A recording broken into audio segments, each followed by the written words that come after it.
the girls that are here, sometimes what you're saying is not really who they are. Okay. That's probably the last thing that you want to hear after finishing a rose ceremony, going to your final 10, and then like the worst part is that she just leaves, and I don't even have time to really have a conversation with her and kind of talk to her about it. So that sucked because I felt very confident at that ceremony. Obviously, I canceled the cocktail party and I knew what I wanted to do, and then I get that bit of information, and I'm just like, damn. It just kind of it's not stopping. Like I feel like every week it's something else, and then it's just someone else I can't trust, and there's someone that's trying to deceive me. And it's like, guys, from the very first night, I just asked you one thing, it was to be real with me and show you that respect, and you know, it pissed me off, and it's not what I wanted to have to deal with at that moment. From this moment on, it really starts to get serious with the amount of people that are still there, and where the relationships are headed. So just not what I wanted to hear. It sucked. Was she right? Yeah, some things come out with some people maybe that I didn't necessarily see, or yeah, I would say yeah. Well, we've already seen a lot of drama this season. Have any regrets, though, kind of rewarding the drama, as Kelly noted, and some of the other girls that did as well? Yep. Do you have any regrets with that? I do, and I remember watching back that date with Kelly, and I really just respect the hell out of her, because she called me out, and she had every right to, and she was spot on. Rewarding the drama and stuff like that just kind of irked me, and I was like, why is he rewarding this drama? A lot of my actions did reward some drama. I wasn't doing that intentionally at all, and you got to understand that from my side, there's only so much that I see, and when I'm making these decisions, I'm not doing stuff on purpose to make poor decisions. I'm just following my heart and making the best choice in that moment. Again, I've realized and I've come to grips with, yeah, I'm someone that I want to see the best in everyone, and I try to give everyone the benefit of the doubt, and I do like that quality about myself, but in this kind of situation, it maybe bit me a little bit. And going back, I would have tried to squash some things sooner and not necessarily feed the drama so much. But what are you gonna do? Hindsight's 20/20. What I will say is a lot of people are kind of up in arms about that.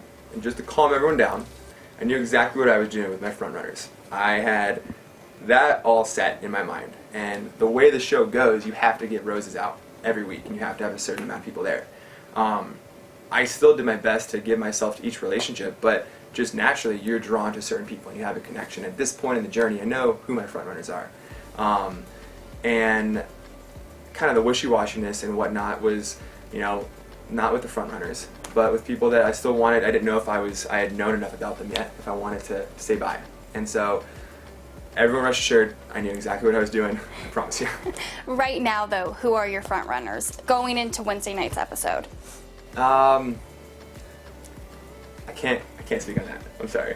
I think we might know, though. It's kind of a little obvious. Yeah, if it's obvious, then you guys have nothing to worry about with with possible drama or with me being indecisive about certain decisions. But just everyone, it's all good. I'm sorry that I made this so damn hard for you. It's okay. I had to. I know I've kind of been back and forth. Leia was a tough one for me, very tough, because I did not feel good about sending her home the first time in LA, and yeah, I was influenced there for sure. I was influenced, and I didn't feel good about it. She comes back in Cleveland, and I obviously thought maybe it was a chance to do right on this, and unfortunately, that just became a situation where the toxic culture in the house was just too much, and I hadn't had an insane relationship progress with her yet to that point, so I was able to make the decision, to go our own ways with each other. But it just, that house was going to implode if I kept her there. And it's like, okay, what's the lesser evil here? And it was tough, but it was a situation I was forced to make a tough decision, and I had to do it. Other seasons, there's a clear villain. Yeah. Clear villain.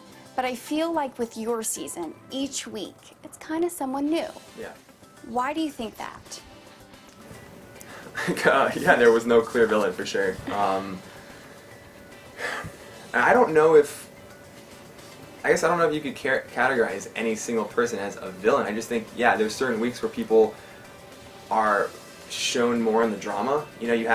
But then the very next week, you see some really sweet scene with them, an endearing scene with them, and a connection on a date that it's like, oh, that's not a bad person at all.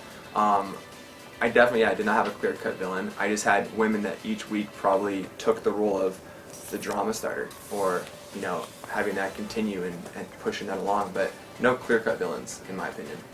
I know there's been several girls that have brought things to your attention, but were you aware of all the drama that took place, like now looking back on it? No, I wasn't. And one thing that I was not okay with at all was Tammy calling out Kelsey, and the whole pill popping thing. I didn't like that. That did not sit well with me. Drinking yourself away to cry? I don't think that's a smart way of dealing with your emotions. You can continue to cry and wither your way in bottles of wine. Have fun. I'm done.